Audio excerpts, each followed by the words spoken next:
What is how everybody? This is Cody, aka DFS Prodigy. We're here. We're talking about this this NBA 9 game slate. Before we get into always love it when we definitely subscribe out to turn y'all know.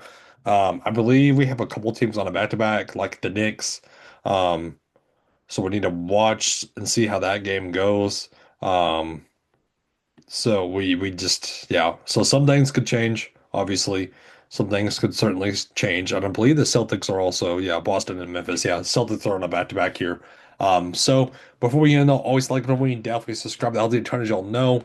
And yeah, let's dig into this 9 game slate. So we got the point guard spot. Cade Cunningham is probable at 10-9. He's been on another level at this rate. I mean, 96 fantasy points. 46 real life points, 12 rebounds to 11 assists, 2 blocks, 5 steals. Whew, oof. Okay, so at 10-9, what is you're gonna have? I mean, you're gonna have to get a piece of it. You're gonna have to at 10-9. So he's certainly in play. LaMelo Ball is still out. And then you have Josh Giddey, who is questionable coming into this matchup. We need to watch the news on that because that can open up some more value on the slate for a 9 game slate. You have Jalen Brunson against the Magic. I mean, this matchup isn't really ideal for him. I had him a lot against Brooklyn, but 8-9 here. That's still a decent price tag. And you have Steph Curry at 8-8. I don't really trust Steph whatsoever here at 8-8. I mean, if we're looking at oh yeah, we have the Warriors that are on a back-to-back too.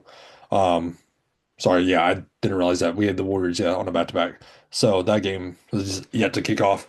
So Steph Curry 8-8. We'll see how he does tonight. But for me, I'm not really getting the Steph. Moran at 8-2. It's a cheap price tag. I mean, it is. I will say that. But I get the matchup against Boston, I'm not really getting to. But 8-2, at 8-2, it's not a bad price tag.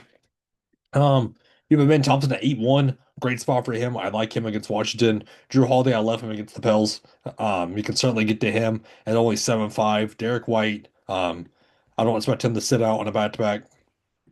Fox, 7-1. He's looked good so far on his return. He has looked good. So at 7-1, I do want to get a piece of him. Pods at 6-6. No. Grayson Allen 6-6, coming off a great game. That's hard to trust. I don't expect that performance out of him whatsoever once again. So I'm looking to fade that at 6-6. Colin Sexton's probable. He's not questionable, he's probable. So at 6-5, I will get a piece of him. Trey Jones, I love with no Josh Giddey. If Giddey's out, I'll pay 6-4 against Detroit. Yeah. Ryan Rollins 6-1's been on a heater as well. I loved getting to him.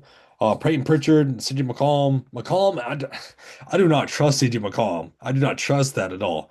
D'Lo. It's been bad. It's been bad for D'Lo. Terrence Mann, or sorry, Trey Mann. I do like still. Even with Colin Sexton in, I still like Trey Mann at 5-3. Fears at 5-2, certainly worth a look as well. Gillespie, with no Jalen Green, going back to he should go back into his normal role. I do like that. Simons is too cheap still. I don't understand that price tag at all. Reed Shepard been on a heater the past couple of games. If you want to ride the wave with that, you certainly can. Who else do I want to highlight? Craig Porter Jr. with the injuries. You'll see why with the injuries. And yeah, let's talk about it actually. No Donovan Mitchell. So with no Donovan Mitchell here, he's going to be out. This opens up a lot for the Cavs. This certainly opens up a lot. Jimmy Butler now at 8-4. Trey Murphy, I keep going back to him and I keep getting burned. And yeah, I didn't play for this. Yeah. So Trey Murphy at 7-8, I love. Stephon Castle at 7-6.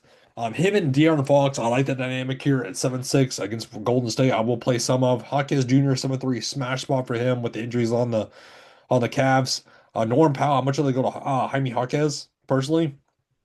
Cooper Flag 6'9" with no Nico Harrison, right? Nico's gone. Nico's gone. Finally, Nico's gone. Which as a Dallas Mavericks fan, we rejoiced. We rejoiced today. Today was like Christmas. I hate to say it, but it was. So Cooper Flag though at 6'9", I do like him. Pods no. Knipple, I love at 6'6". I keep going back to him. Sharp no. Mikal Bridges, you know how I feel about Mikal Bridges. Same spiel as normal. Desmond Bane with the game winner. But 35 innings once isn't really going to get it done.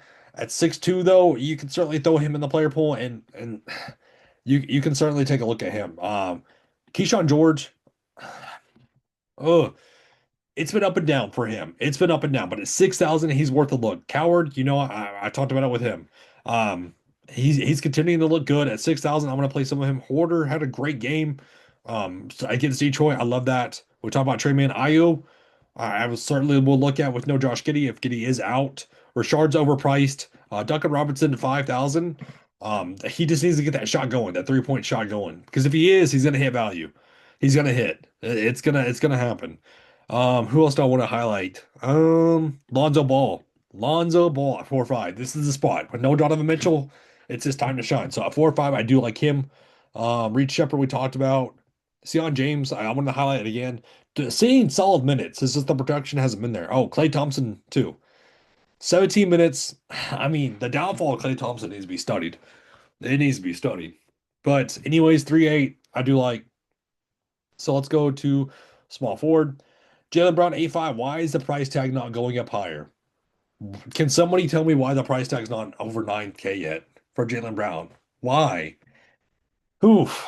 Kevin Durant, 8,000. 8,000 for Kevin Durant. I love both of these guys. I'm only playing both a ton because of those price tags. Kaminga, absolutely not at 8,000. Wagner at 7,700. No, not really getting him. Oops. What are we doing? Hackers Jr. 7,300. PJ Washington 7,000. Um, Solid price tag for him. The matchup though is Canepo we talked about. 6'6", great, great. Judge Hunter 6'5". I'm surprised they're not listing him out as well. But 6'5" with everybody out, I love it. I love it 6'5". Grant, I want to highlight as well, 5'9", playing solid minutes. I like that. Josh Hart, kind of been up and down this season. Kind of been up and down. Herb Jones still with no Zion. I'm gonna go right back to hoping for the best out of him. Um, Matt's Christie at 4'9". This production, I just don't expect to continue. But hey, if it works, it works. If it's not broke, don't fix it. Right? Ron Holland 4'8". The foul trouble. The foul trouble was what didn't get him there. So Ron Holland at 4'8", I will go to. Javante Green, I think I mean 38 minutes. 38 minutes, 4-7. I'm gonna be playing some of him. Um Fontigio, I wanted to highlight as well.